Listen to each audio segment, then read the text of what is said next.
तस्लीमन कसीरन कसीरा। अम्मा बाद अऊज़ु बिल्लाहि मिनश शैतानिर रजीम। बिस्मिल्लाहिर रहमानिर रहीम। तबारकल्लज़ी बियदिहिल मुल्क व हुवा अला कुल्लि शैइन क़दीर। सदक़ल्लाहुल अज़ीम। अल्लाहुम्मा सल्लि अला मुहम्मद व अला आलि मुहम्मद कमा सल्लैता अला इब्राहीम व अला आलि इब्राहीम इन्नका हमीदुम मजीद। अल्लाहुम्मा बारिक अला मुहम्मद व अला आलि मुहम्मद कमा बारकता अला इब्राहीम व अला आलि इब्राहीम इन्नका हमीदुम मजीद।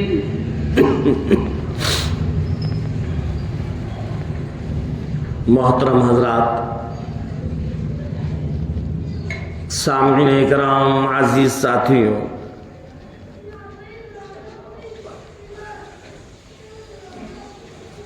अल्लाह तबारक ताला ने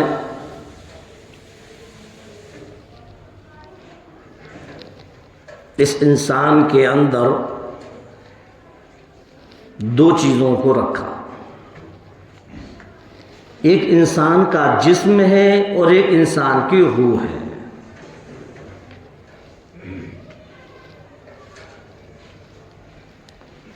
और ये दोनों के दोनों ऐसी चीज़ें हैं कि जिस्म भी बीमार पड़ता है, रूह भी बीमार हो जाती है। जब हम और आपका जिस्म बीमार होता है तो हम उसके लिए इलाज कराते हैं, दवाएं कराते हैं, परेशान हो जाते हैं, फिक्रमंद हो जाते हैं कि किसी तरीके से ये हमारी बीमारी ख़त्म हो जाए। लेकिन जो आज हमारी रूह बीमार है, हमें इसकी फिक्र नहीं।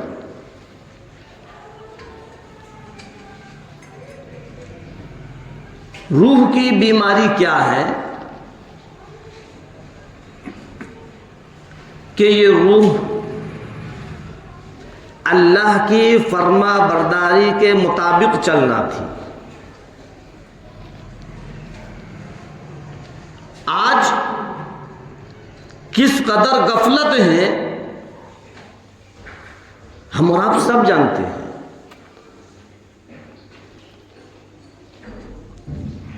जब रूह बिगड़ जाती है और इसी बिगाड़ के आलम में अगर मौत हो जाती है तो फिर कोई पता नहीं कि अल्लाह तबारक ताला फिर उस रूह का ठिकाना जहन्नम बनाए या जन्नत बनाए, कोई पता नहीं। जब जिस्म बिगड़ता है, जिस्म के अंदर बीमारी होती है, तो कुछ बीमारियां जिस्म की ऐसी भी होती हैं कि अगर उसी बीमारी के अंदर वो बंदा चला जाए तो शहादत नसीब होती है। लेकिन रूह के बिगड़ने पर, रूह के बीमार होने पर जहन्नम है। हमें उस चीज़ की बिल्कुल फिक्र नहीं कि हमारी रूह के अंदर, हमारे अंदर कितना बिगाड़ पैदा हुआ है। उस परवरदिगार आलम का एहसान है, उस रब्बे कायनात का इनाम है कि अल्लाह तबारक ताला ने हम और आपको एक कलमे वाला बनाया। लेकिन अजीजों, दोस्तों, याद रखना, सिर्फ और सिर्फ कलमा पढ़ लेना काफी नहीं है। अगर सिर्फ कलमा पढ़ लेने से काम हो जाता तो फिर अबू जहल, अबू लहब, उतबा, शेबा, जो ये बड़े बड़े जो मुशरिकीन थे जिन्होंने कलमे को नहीं पढ़ा, वो भी कलमा पढ़ लेते। सिर्फ कलमा पढ़ना अगर काम होता, लेकिन उनको पता था कि कलमा पढ़ने के बाद फिर अपने मन के मुताबिक जिंदगी नहीं गुजार सकते। कलमा पढ़ने के बाद फिर हम यूं ही आजाद नहीं हो सकते। कलमा पढ़ने के बाद फिर हम जो चाहें वो नहीं कर सकते। फिर तो अल्लाह के हुदूद के अंदर आ जाएंगे। अल्लाह तबारक तआला ने जिस चीज को हलाल किया है उस चीज को खाएंगे, जिस चीज को हराम किया है उस चीज से रुकेंगे, जिस चीज को करने का हुक्म दिया है उस चीज को करेंगे, जिस चीज से रुकने का हुक्म दिया है उससे रुकेंगे। उनको ये पता था, वो ये जानते थे कि सिर्फ कलमा पढ़ लेने से अगर काम चलता तो सारे के सारे मुशरिकीन कलमा पढ़ लेते। लेकिन बड़े अफसोस की बात है कि आज मेरा तेरा हाल ये हो गया है कि हमने कलमा तो पढ़ लिया है लेकिन अभी हम उस कलमे पर चल नहीं रहे। हाँ, उन मुशरिकीन मक्का को पता था कि कलमा पढ़ने के बाद सारे के सारे गलत चीजों को छोड़ना पड़ेगा। शराब छोड़ना होगी, हराम खोरी छोड़ना पड़ेगी, अय्यारी मक्कारी छोड़ना पड़ेगी। फिर हमारी जबान पर झूठ नहीं आ सकता, किसी की गीबत नहीं कर सकते, किसी की चुगलखोरी नहीं कर सकते। फिर हम किसी को उस रब के अलावा किसी के सामने सजदा नहीं कर सकते। उनको पता था कि कलमा पढ़ने के बाद फिर ये सारी की सारी चीजों से हमको हटना पड़ेगा, इसलिए उन्होंने कलमा नहीं पढ़ा। लेकिन 15वीं सदी के मुसलमान आज तू अपने आप को मुसलमान भी कहता है, अपने आप को कलमे वाला भी कहता है, जबान से तू कलमा भी पढ़ता है और तू चोरी भी करता है, जबान से कलमा भी पढ़ता है, शराब खोरी भी करता है, जबान से कलमा भी पढ़ता है, हराम खोरी भी करता है, जबान से कलमा भी पढ़ता है, अय्यारी मक्कारी तेरे अंदर से निकलती नहीं। तो मेरे अजीजों, मेरे दोस्तों, मेरे नौजवान साथियों, पर्दा नशी मेरी बहन बेटियों, माओ, याद रखना, जो आज हमने ये कलमा पढ़ा है, अगर सिर्फ कलमा पढ़ लेना काफी होता तो फिर परवरदिगार आलम कुरान करीम के अंदर यूं नहीं फरमाता अलिफ लाम मीम अहसिबन नास, ऐ लोगों क्या तुमने ख्याल कर लिया, क्या तुमने ये गुमान कर लिया, क्या तुम ये समझ बैठे अहसिबन नास अन युतरकू अन यक़ूलू आमन्ना, कि तुमको छोड़ दिया जाएगा बस इसके बाद कहने से आमन्ना, हम ईमान ले आए, वहुम ला युफ्तनून। अल्लाह रब्बुल इज्जत ने फरमाया आजमाया जाएगा, जांचा जाएगा, परखा जाएगा कि तुम जो ईमान के लिए जो तुम ईमान लाए हो, ये सिर्फ ईमान तुम्हारी जबानों तक है या तुम्हारे दिल के अंदर है। कलमा जो पढ़ते हो जबान की नोक नोक पर पढ़ते हो या दिल से इसकी तस्दीक भी करते हो, कलमा पढ़ने के बाद क्या तुम्हारी जिंदगी में नबी के तरीके आ गए, यहूदियत के तरीके खत्म हो गए? कलमा पढ़ने के बाद क्या तुमने अपने आप को अल्लाह के हवाले कर दिया? कलमा पढ़ने के बाद क्या तुमने अपनी जिंदगी को सरकार दो आलम सल्लल्लाहु अलैहि वसल्लम की जिंदगी के मुताबिक गुजारना शुरू कर दिया? अम हसीबन नास, अल्लाह ने साफ साफ फरमा दिया, क्या तुम ये ख्याल करते हो, क्या तुम ये गुमान करते हो कि सिर्फ कलमा पढ़ने से हम और आप छूट जाएं? और कैसे समझाए परवरदिगार आलम। सूरह अनकबूत की आयत करीम उठाकर देखो, साफ साफ आयत के अंदर परवरदिगार आलम फरमा रहा है यक़ूलू आमन्ना, सिर्फ ईमान लाने से काम नहीं चलेगा। ये तुम्हारे ख्याल गलत, ये तुम्हारी सोच गलत, ये तुम्हारी समझ गलत कि लाओ कलमा भी पढ़ने शराब भी पीते रहे, लाओ कलमा भी पढ़ने लोगों की बुराइयां भी करते रहे, लाओ कलमा भी पढ़ने ईमान वाले भी बन जाएं और लोगों के तैयारी मक्कारी भी करते रहे। अय्यु तो रखू अय्यक़ूलू आमन्ना। क्या तुम ये सोचते हो, क्या तुम ये समझते हो, क्या तुम ये ख्याल करते हो कि सिर्फ आमन्ना कहने से, कलमा पढ़ने से तुमको छोड़ दिया जाएगा कि लाओ चलो ये ईमान वाले हैं इनको छोड़ो, ये ईमान वाले हैं इनको छोड़ो? नहीं, अल्लाह तबारक ताला ने एक जगह नहीं कुरान करीम के अंदर के मकाम पर फरमाया कि सिर्फ ईमान ही काफी नहीं, सिर्फ कलमा ही काफी नहीं, जहां आमनू कहा वहां अमीनुस सालिहात भी कहा कि अच्छे आमाल होना चाहिए। जब इंसान कलमा पढ़ लेता है तो फिर वो इस्लाम के दायरे के अंदर आ जाता है। जब इंसान कलमा पढ़ लेता है तो फिर वो दीन मोहम्मदी के हुदूद के अंदर आ जाता है। ये हम और आपका कैसा कलमा है, हम और आप कैसे मुसलमान हैं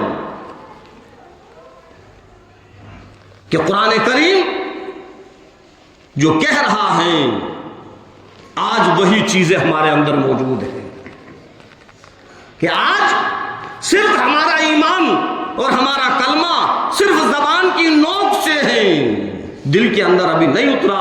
खुदा की कसम अगर ये दिल के अंदर ईमान उतर जाता तो फिर हमारे हाथ शराब की बोतलों की तरफ नहीं बढ़ते, हमारी आंखें किसी गैर महरम को शहवत की नजर से नहीं देखती, हमारे कान किसी की गीबत करते हुए नहीं सुनते, हमारी जबान किसी की गीबत नहीं करती, किसी को गालियां नहीं देती, कभी इस जबान से झूठ नहीं निकलता।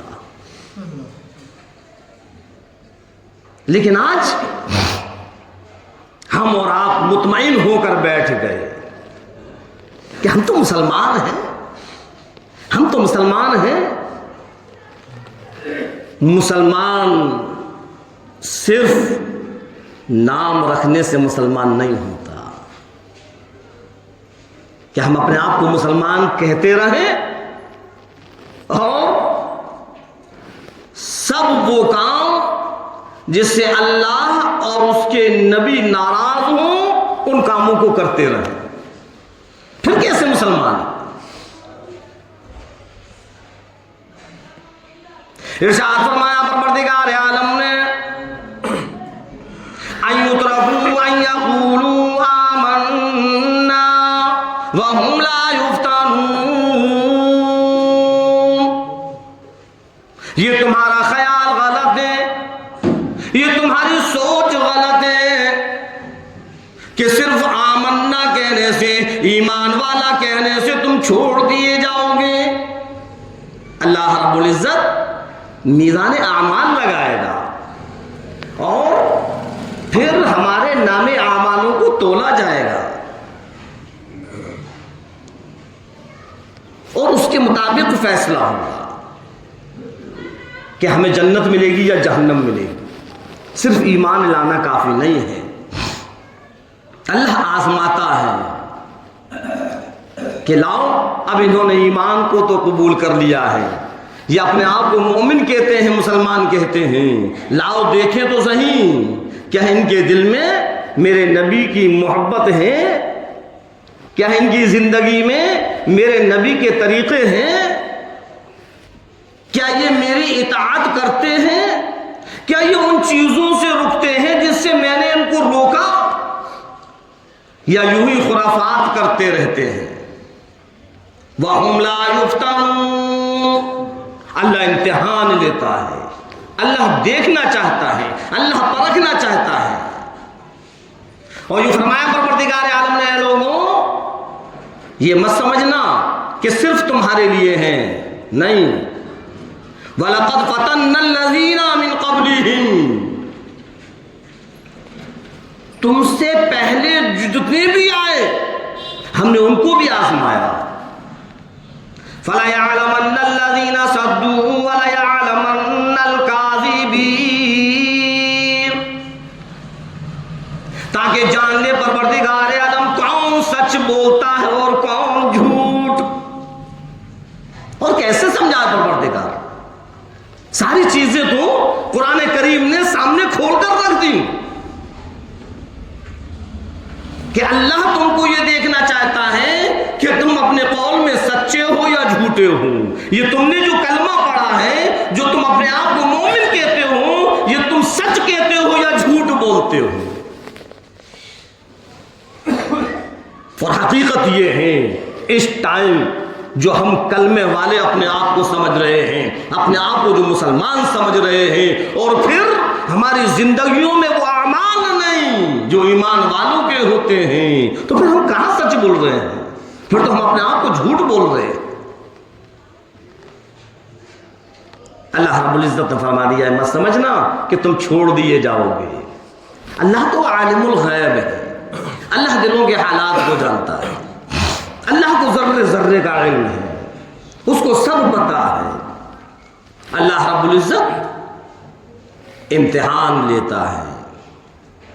हाँ, आज मुसलमान ये कहता है परेशान हैं, हम परेशान हैं। अरे लो, फिर उसकी हुकूमत बन गई, फिर उसने इतने शहरों में, इतने स्टेटों में फिर उसकी हुकूमत आ गई। अब क्या होगा? कहीं ऐसा ना हो कि पूरे हिंदुस्तान का फिर दोबारा वही हाकिम बन जाए। तो सिर्फ कहने से काम नहीं चलेगा। हाँ, फरमाया परवरदिगार आलम ने, तबारकल्लज़ी बियदिहिल मुल्क व हुवा अला कुल्लि शैइन क़दीर। सारी की सारी बरकतें उसी के हाथ में है, जो सारी की सारी मिल्कियत का मालिक है। व हुवा अला कुल्लि शैइन क़दीर, वो हर चीज पर कादिर। वो जब चाहे, जो चाहे, जिसकी चाहे हुकूमत बना दे, जिसका चाहे तख्ता पलट दे, जिसको चाहे शहंशाह तख्त पर बिठा दे, जिसको चाहे तख्त से उतार कर खड़ा कर दे। जब वो करने पर आता है तो उसको रोकने वाला कोई नहीं, उसको टोकने वाला कोई नहीं। उसका मामला तो कुन और फयाकुन के दरमियान होता है। वो कह दे हो जा, बस वो हो जाता है। सब कुछ उसी के हाथ में है। फिर मुसलमानों पर इतनी परेशानियां, मुसलमानों पर इतने जुल्म, मुसलमानों पर इतनी तकलीफें, उसके बावजूद भी हुकूमत वही बन रही है। कभी हमने सोचा क्यों? अल्लाह तो जब चाहे जब तख्ते को पलट सकता है, उसके लिए कोई मुश्किल नहीं। कभी नहीं सोचा हमने। बस बाजारों में, पटरियों पर, होटलों पर बैठे बैठे बस यूं ही हम बातें करते हैं कि वहां ये हो गया, वहां यूं हो गया, फिर उसकी सरकार बन गई, फिर ये हो गया। और अल्लाह रब्बुल इज्जत फरमाता हूं, मेरे बंदे आजा, मेरे दर पर आजा, जो कुछ कहना है मुझसे के, सब मेरे हाथ में है। तो अल्लाह के घर पे जाने की हमें फुर्सत नहीं है, मस्जिदों में आने की हमारे पास फुर्सत नहीं है। अपना वक्त यूं ही हम गप्पे मारकर, कारोबार में रहकर, घरों में रहकर यूं ही अपना वक्त खत्म कर रहे हैं।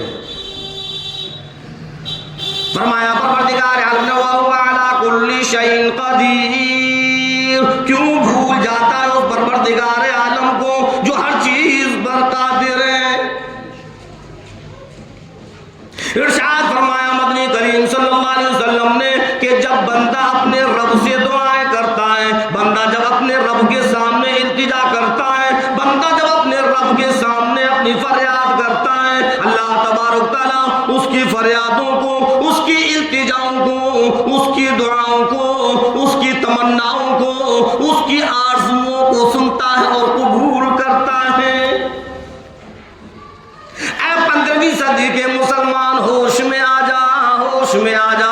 कभी भी तूने अपने जहन पर ये जोर ना दिया क्या वजह है जो कि इतनी सालें गुजर गई, सारे के सारे लोग दुआओं में लगे हुए, सब दुआएं कर रहे हैं कि अब की बार ये हुकूमत ना बने, अब की बार ये हुकूमत ना बने।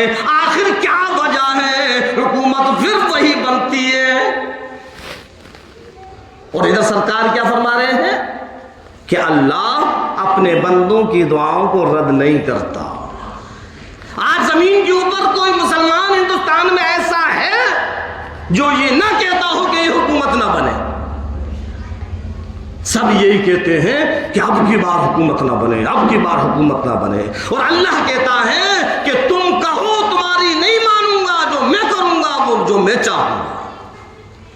तुम कहते रहो जब तक तुम अपनी बदअमालियों से बाज ना आओगे, जब तक तुम अपनी हरकतों से बाज ना आओगे, जब तक तुम्हारे अंदर से अय्यारी मक्कारी खत्म ना होगी, जब तक लोगों पर जुल्म करने से तुम बाज ना आओगे, जब तक कि तुम अपनी आपस की दुश्मनियों को खत्म ना करोगे, मैं इसी तरीके से हुकूमत बनाता रहूंगा। जब तक तुम मज़हब इस्लाम पर ना चलोगे, जब तक तुम अपने ईमान पर कायम नहीं रहोगे, जब तक तुम्हारे अंदर सरकार दो आलम सल्लल्लाहु अलैहि वसल्लम के तरीके नहीं आएंगे, इसी तरीके से हुकूमत बनती रहेगी, तुम पिटते रहोगे।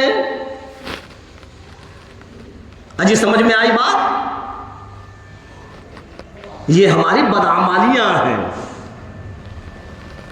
ये हमारे गुनाह हैं, ये हमारी खताएं हैं, ये हमारी लग़ज़िशें हैं, ये हमारी कोताहियां हैं। अल्लाह ने फरमा दिया कि जब तुम अपने अंदर से, अपनी जिंदगियों से, अपने घरों से अल्लाह की और उसके रसूल की इताअत को निकाल दोगे, जब तुम मजहब इस्लाम पर चलना छोड़ दोगे, तो फिर अल्लाह जालिम बादशाह को मुसल्लत करेगा। तो आज क्या है, कहां है हमारी जिंदगी में अल्लाह की इताअत, कहां है हमारी जिंदगियों में नबी के तरीके? जबान से कुछ भी कहते रहो। फला यअलमन्नल्लज़ीना सदक़ू वला यअलमन्नल काज़िबीन। अल्लाह सब जानता है कौन सच कह रहा है और कौन झूठ बोल रहा है। अल्लाह को सब मालूम है। ये तो हम और आप भी जानते हैं कि हम ईमान पर कायम है भी या नहीं। खुदा की कसम, अगर ये ईमान वाला अपने ईमान पर कायम हो जाए, अपनी जिंदगी में नबी के तरीके ले आए, अल्लाह की इताअत पर आ जाए, तो फिर सारी की सारी परेशानियां यूं ही खत्म हो जाएंगी। आज कोई कहता है हम कारोबार से परेशान हैं, कोई कहता है कि हमें अपनी औलाद की तरफ से बहुत बड़ी टेंशन है, कोई किसी तरीके से परेशान, कोई किसी वजह से परेशान, लेकिन वो अपने अंदर खामियां नहीं ढूंढता कि क्या वजह है, क्या परेशानी है। आज हम कमा कमा कर थक गए हो, घर की पूर्ति नहीं हो रही, पूरी ड्यूटी दे रहे हैं, फिर भी दुकान पर दुकानदारी नहीं, कारोबार में खैर बरकत नहीं। आखिर क्यों? फरमाया परवरदिगार आलम ने तबारकल्लज़ी बियदिहिल मुल्क सारी बरकतें उसी के हाथ में है, जो सारे के सारे आलम का मालिक। वो जिसको चाहे बरकतें डाल दे, जिससे चाहे बरकतों को हटा ले। और जब हम अल्लाह की इताअत करेंगे तभी तो अल्लाह हमारे घरों के अंदर बरकतें लाएगा, हमारे कारोबारों में बरकतें लाएगा। हाँ, हमारे घरों के अंदर बरकतें होंगी। आज हम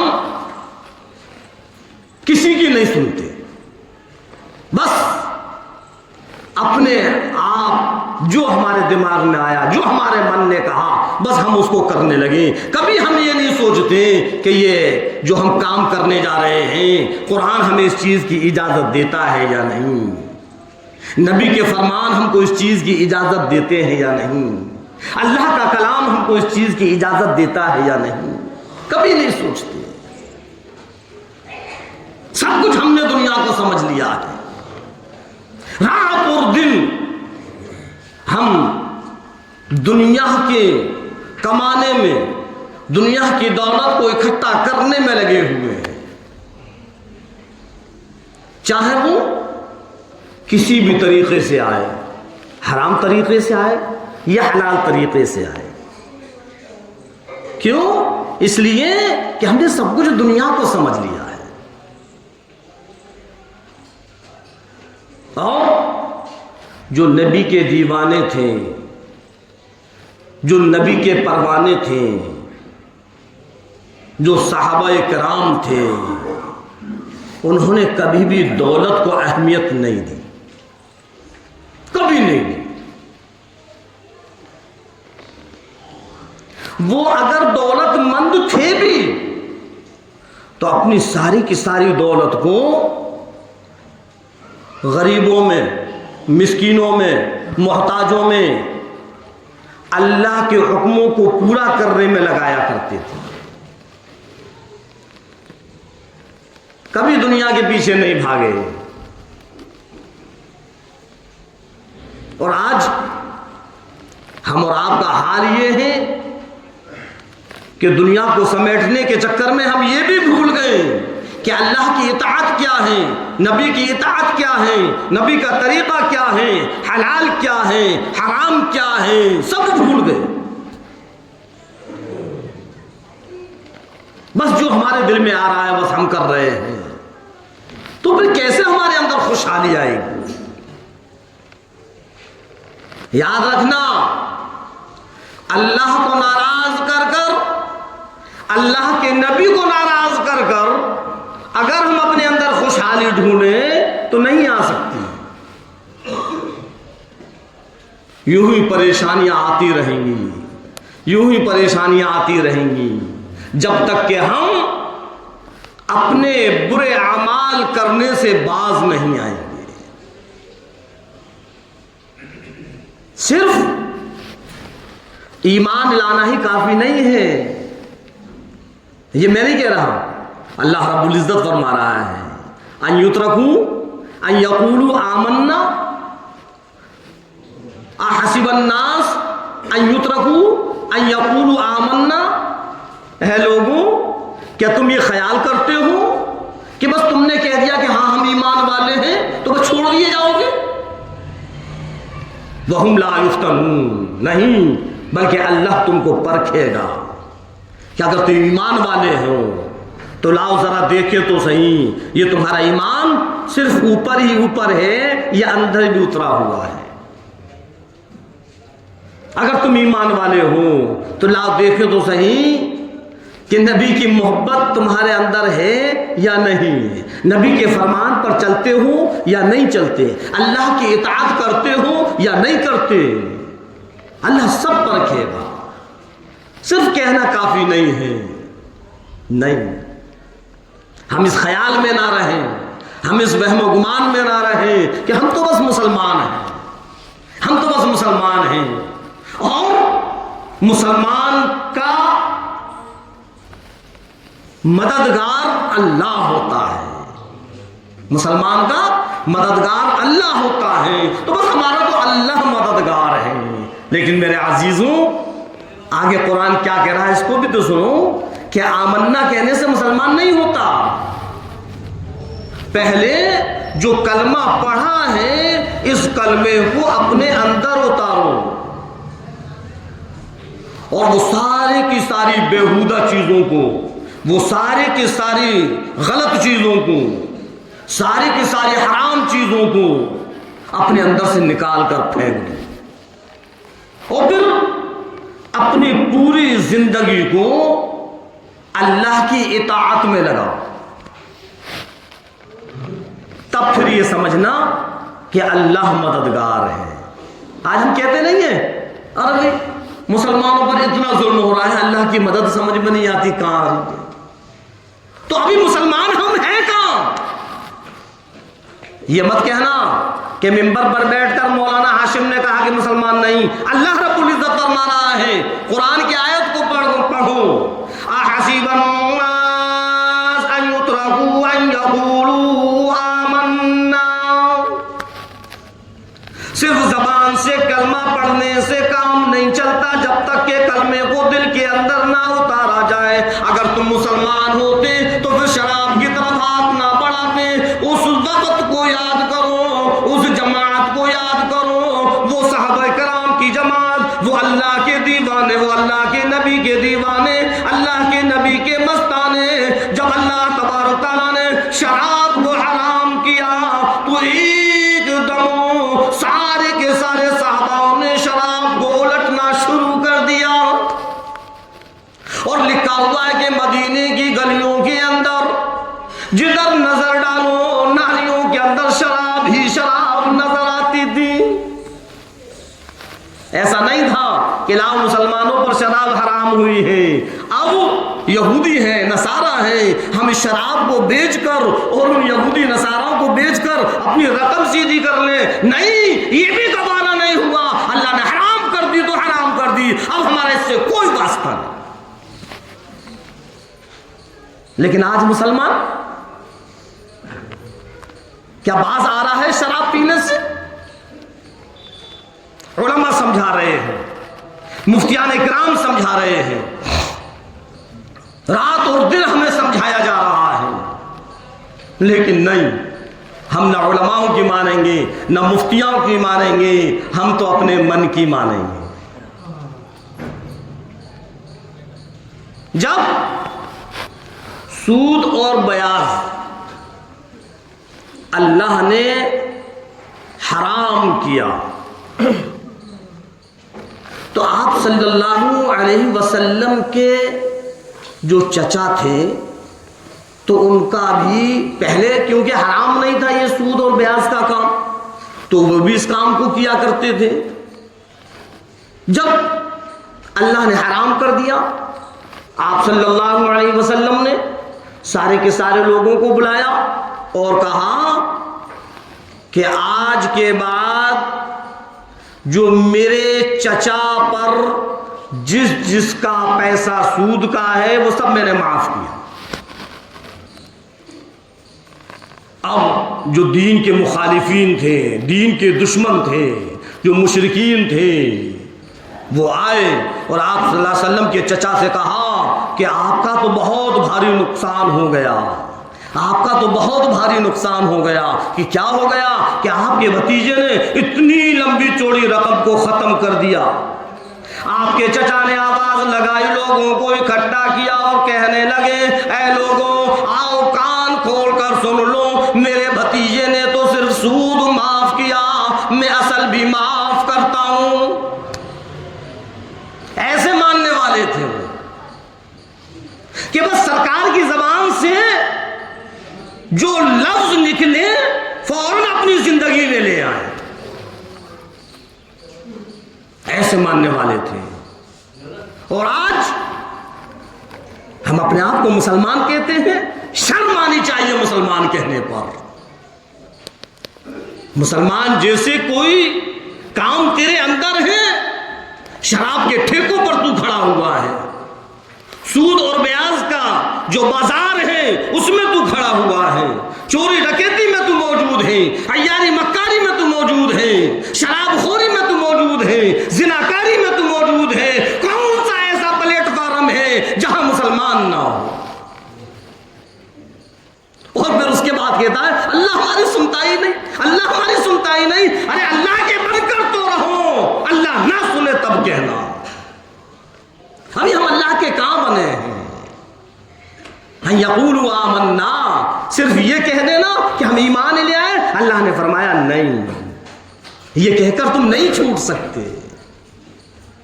जो ईमान है वो हमारे दिलों के अंदर हो, ऐसा यकीन हो, ऐसा यकीन हो, ऐसा ईमान हो, ऐसा ईमान हो कि हमारा एक कदम भी अल्लाह के इताअत के खिलाफ ना हो, हमारा एक कदम भी सरकार के तरीके के खिलाफ ना हो।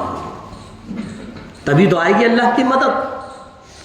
वरना कहते रहो, चिल्लाते रहो, बुराइयां करते रहो, अय्यारियां मक्कारियां करते रहो, गाली गलौज में मुब्तला रहो और तुम सोचो कि अल्लाह की मदद आ जाए, हरगिज नहीं आएगी। अल्लाह तो ये फरमाता है मन काना लिल्लाही काना अल्लाहु लहू, जो अल्लाह के लिए हो जाता है अल्लाह उसका हो जाता है। तो अभी हम अल्लाह के बनकर तो रहे, अभी हम कहां बने हैं? जरा सा गुस्सा क्या आया फौरन हमारी जबान पर गाली आ जाती है, चाहे वो हाजी हो चाहे वो नमाजी हो। जरा सा गुस्सा आया फौरन गाली हमारी जबान पर आती है। क्या तुझको ये मालूम नहीं कि अल्लाह को गाली पसंद नहीं है? क्या तू ये जानता नहीं कि सरकार को गाली देने से बड़ी नफरत है? और जो तू सरकार का दीवाना भी बनना चाहता है, उम्मती भी बनना चाहता है, और उसके बाद तेरी जबान पर गाली?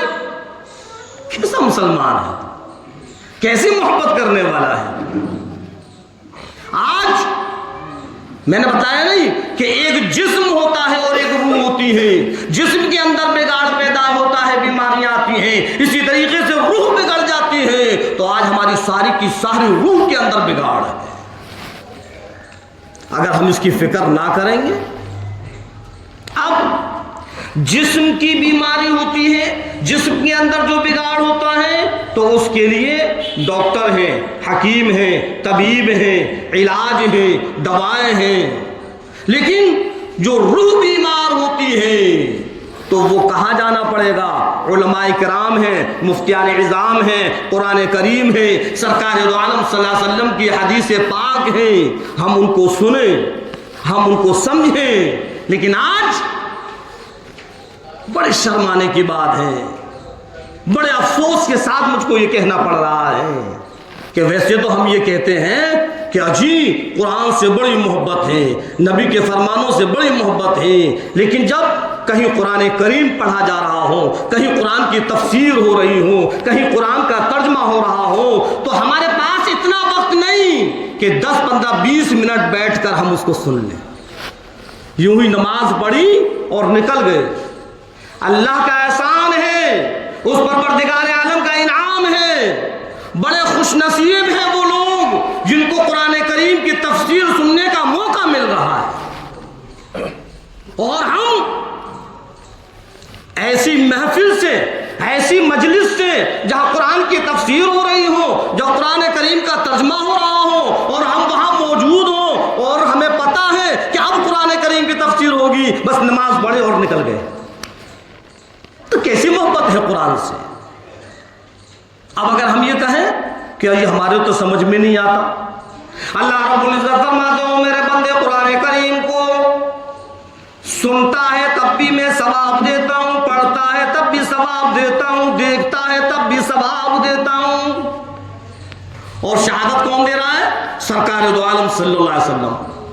इरशाद फरमाया मदनी करीम सल्लल्लाहु अलैहि वसल्लम ने कुरान करीम का पढ़ना भी सवाब, कुरान करीम का देखना भी सवाब, कुरान करीम का सुनना भी सवाब। जब तुम कुरान करीम के तर्जुमों को, तफसीरों को नहीं सुनोगे, जब तुम हदीस पाक और रवायतों को नहीं करोगे, जब तुम उलमाओं की सोहबत में नहीं बैठोगे, जब तुम मुफ्तियान इज़ाम के मसाइलों से वाकिफ नहीं होगे, तो फिर ये रूह के अंदर जो बिगाड़ है ये कैसे खत्म होगा? पटरियों पर बैठकर, होटलों पर बैठकर बड़े बड़े हम मुफ्ती बन जाते हैं और मसले बतलाना शुरू कर देते हैं, लेकिन ये नहीं देखते कि हम मसला बतला रहे हैं, क्या ये हमारे अंदर मौजूद है? जो हम मसला बतला रहे हैं क्या ये सही है या गलत है? उलमाए किराम हैं, उनसे पूछूं, उनकी सोहबत में बैठूं, उनके पास बैठने के लिए अपना वक्त निकालो, ताकि जो ये रूह के अंदर बिगाड़ है ये खत्म हो। पहले जो खानकाहें चला करती थी, खानकाहें चला करती थी, और उन खानकाहों के अंदर जो अल्लाह के वली और कुतुब अब्दाल, अल्लाह के मुकर्रब नेक बंदे बैठा करते थे, वो इसी रूह की इस्लाह किया करते थे।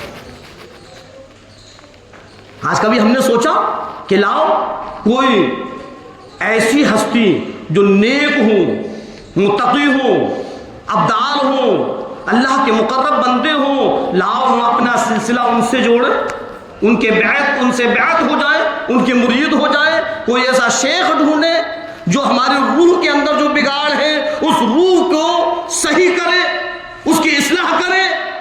कभी हमारी समझ में आई बात? कभी हमने सोचा?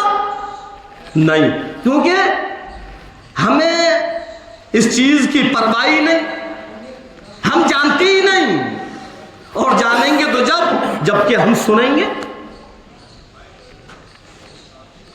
शेख का होना भी बहुत जरूरी है। अजी समझ में आई बात? ये शैतान जो परवरदिगार आलम से वादा कर कर आया है कि मैं तेरे बंदों को बहकाऊंगा, तो वो तो बहकाएगा, मौलिम मलाकूत है वो, उस पे हर तरीके के हथकंडे मौजूद हैं कि किसको किस तरीके से बहकाया जाए। एक आलिम दीन है, आ गया शैतान और आकर कहने लगा कि बतलाओ तुम खुदा को किस दलील से एक मांगते हो? क्या कहा कि बतलाओ खुदा को तुम किस दलील से एक मानते हो?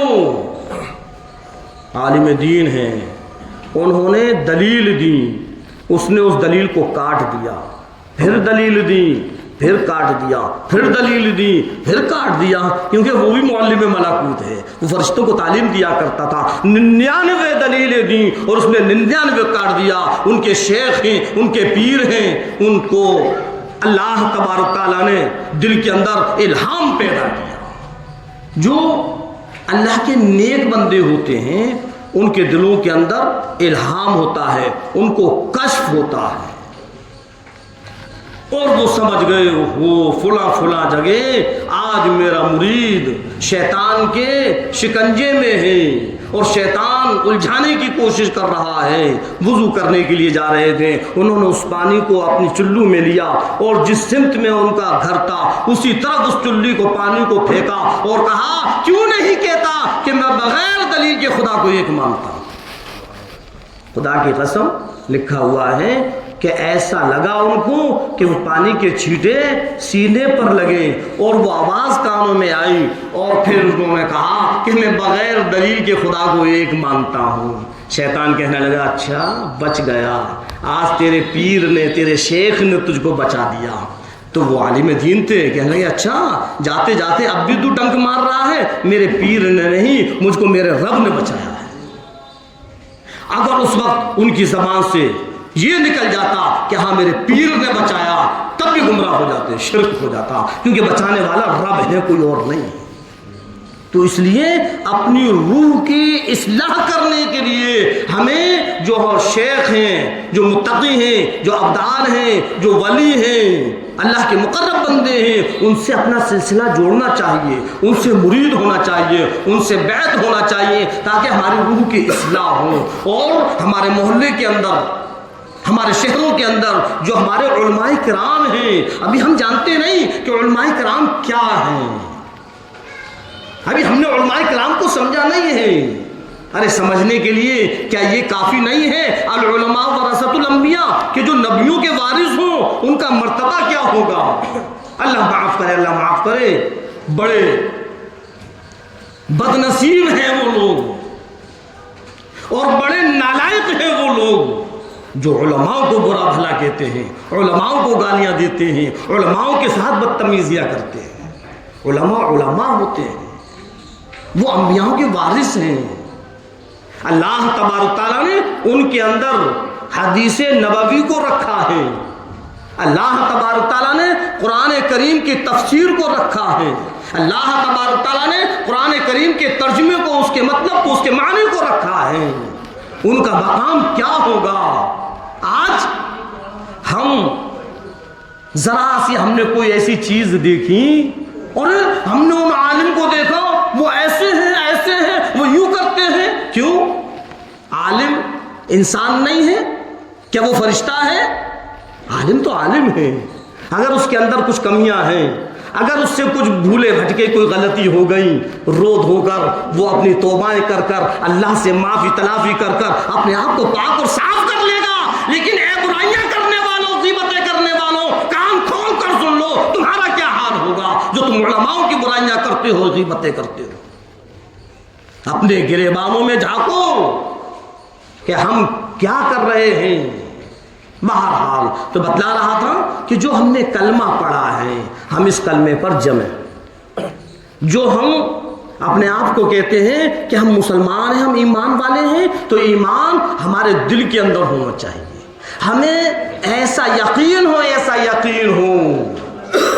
अल्लाह पर, अल्लाह की कुदरत कामला पर, अल्लाह की वहदानियत पर, अल्लाह की किताब पर, अल्लाह के फरिश्तों पर, अल्लाह के नबियों पर ऐसा यकीन हो कि अगर छुरी भी हमारी गर्दन पर रख दी जाए तो हमारे यकीन में फर्क नहीं आए। हाँ, और फिर हमारी जिंदगी में कोई भी ऐसा तरीका ना हो, कोई भी ऐसी बात ना हो, कोई भी ऐसी चीज ना हो जिससे कि सरकार दो आलम सल्लल्लाहु अलैहि वसल्लम को तकलीफ पहुंचे। एक चीज और बतलाऊं, जो ये हम खुराफाते करते हैं ना, और जो अय्यारियां मक्कारियां और ये गीबतें, चुगलखोरियां और गाली और झूठ और जो ये बदमाशियां जो करते हैं, सबकी खबर सरकार दो आलम सल्लल्लाहु अलैहि वसल्लम को पहुंचाई जाती है कि मेरे महबूब, आज आपकी उम्मत इन चीजों के अंदर मुब्तला है। जरा सोचो, अपने दिमागों पर जोर डालो कि जब सरकार को यह खबर मिलती होगी कि मेरी उम्मत इन गुनाहों के अंदर मुब्तला है, तो आप सल्लल्लाहु अलैहि वसल्लम को कितनी तकलीफ पहुंचती होगी।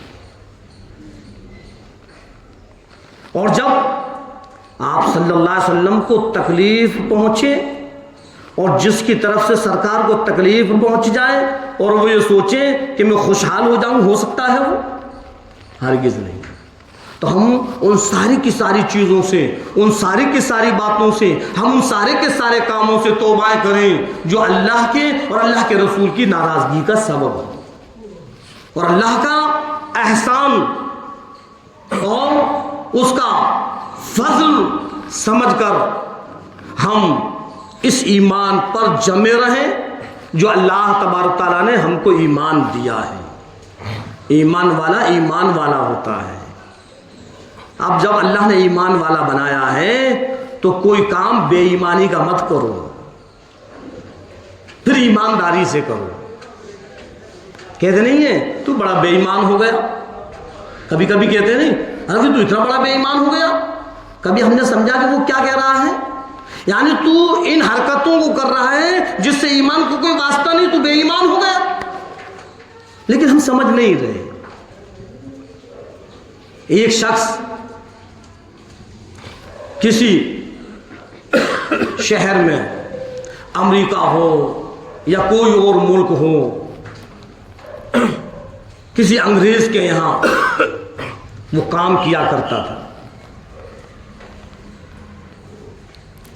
और उसने अपनी सारी की सारी रकम उसके पास जोड़ कर रखी कि जब मैं घर जाऊंगा तब मैं ले लूंगा। वो ईसाई था, अंग्रेज था, कि मेरे पास रहेगी, ये सब खत्म हो जाएगी, मैं आपके पास जोड़ रहा हूं, जब मैं अपने घर जाऊंगा तो मैं आपसे ले लूंगा। उसने सारी की सारी रकम इकट्ठी कर दी। जब उसके जाने का वक्त आया तो उसने उस ईसाई से, उस अंग्रेज से कहा कि भाई मेरी रकम मुझे दो, मेरी अमानत हो। कि कौन सी अमानत, कौन सी रकम? अब वो बड़ा परेशान, रोने लगा। अजी मैंने पूरी साल की मेहनत है, मैंने इतने इतने रुपये आपके पास रखे थे और आप उसको क्यों देने से इनकार करोगे? मेरे पास कोई रुपया नहीं है। अब वो गैर मुल्क में है, दूसरे मुल्क में है, आजिज़ी इनकिसारी कर सकता है और क्या कर सकता है। तो किसी दूसरे साहब ने देखा, उसने बुलाया कि चल मेरे साथ चल। वो आए तो वो एक पादरी के पास ले गया, जो इनका गिरजाघर होता है और उसके अंदर एक पादरी होता है। जितने भी ईसाई हैं, जितने भी अंग्रेज हैं, पादरी जो बात कह देगा वो उनके लिए पत्थर की लकीर है। हाँ, उसकी बात को ठुकराते नहीं हैं। ये तो मुसलमान है जो उलमाओं की बात को ठुकरा देता है। तो पादरी ने उससे पूछा क्या बात है, तो सारी की सारी बातें बतलाई। तो उसने एक पर्चा लिख कर दिया और कहा कि जिसके पास तुम्हारी रकम है ये पर्चा उसके हाथ में दे देना, तुम्हें तुम्हारी रकम मिल जाएगी। बड़ा खुशी खुशी ये पहुंचा और उसने उस ईसाई के हाथ में वो पर्चा थमा दिया। पर्चा थमाने से पहले उसने देखा कि फिर आ गए हो तुम, तो उससे मैंने मना किया था कि मेरे पास कोई रकम नहीं है। कि अच्छा ये पर्चा ले लीजिए। और जैसे ही उसने उस पर्चे को खोला और उस पर्चे को उसने पढ़ा और पढ़ते ही वो अंदर गया और सारी की सारी रकम उसने उसको लाकर दे दी। अब वो हैरान हो गया और कहने लगा कि बात समझ में नहीं आई, मैं तुम्हारे सामने इतना गिड़गिड़ा रहा था, इतना रो रहा था, लेकिन तुम देने को तैयार नहीं थे। आखिर ऐसी कौन सी चीज इस पर्चे के अंदर है जिसको देखकर तुमने फौरन पूरी रकम लौटा दी? तो वो ईसाई कहने लगा तुझे इससे कोई मतलब नहीं है, तू अपना काम कर जा। कि नहीं, मैं जब तक नहीं जाऊंगा जब तक कि नहीं बतलाओगे। तो उस पर्चे में जानते हो क्या लिखा था? उस पर्चे में लिखा था कि तू तो ईसाई था, मुसलमान कब से हो गया? क्या लिखा था उस पादरी ने? कि तू तो ईसाई था, मुसलमान कब से हो गया? अगर तू ईसाई है तो उसकी अमानत वापस कर। क्यों? इसलिए कि अमानत में खयानत करना ये तो मुसलमानों का काम है, ईसाइयों का काम नहीं है। समझ लो, अल्लाह माफ करे, हम लोग किस कदर बिगड़ गए, किस कदर गिर गए कि गैर भी हमारी मिसालें देने लगे। और हकीकत यह है, आज जरा सी कोई चीज होती है हमारी उस पर नियत खराब हो जाती है। चाहे वो रुपया हो, चाहे वो जमीन हो, चाहे वो दौलत हो, कुछ भी हो, फौरन हमारी नजर बिगड़ जाती है, हमारी नियत खराब हो जाती है। हम उसको धुतकारते हैं, फटकारते हैं, चल जा, तुझ पे लेना हो तो ले लेना, मैं नहीं देता। ऐसे ही अल्फाज बोलते हैं। अगर तुझे लेना है तो ले ले, किसी को भी बुला ले, अपने हिमायती को बुला ले, मैं नहीं देता। कि तुमने नियत हाँ मैंने नियत खराब कर ली, जा जो तुझे करना है कर ले। ये मुसलमान है, ये मुसलमान का ये काम है? अरे मुसलमान का काम तो ये है कि किसी की अमानत में खयानत ना करे। जब लोग कहीं जाया करते थे तो अपनी बहन बेटियों को इस मुसलमान के हवाले कर जाते थे, और खुदा की कसम जब लौट कर आते थे तो जैसा छोड़ कर जाते थे वैसे ही मिला करती थी, क्योंकि मुसलमानों पर यकीन था कि अमानत में खयानत नहीं करता। आज गैर तो गैर, मुसलमान को मुसलमान पर यकीन नहीं है कि कुछ पता नहीं है, मुसलमान है, कुछ भी कर सकता है। अल्लाह रब्बुल इज्जत हम और आपको कहने और सुनने ज़्यादा अमल करने की तौफीक अता फरमाए। व मा अलैना इल्लल बलाग।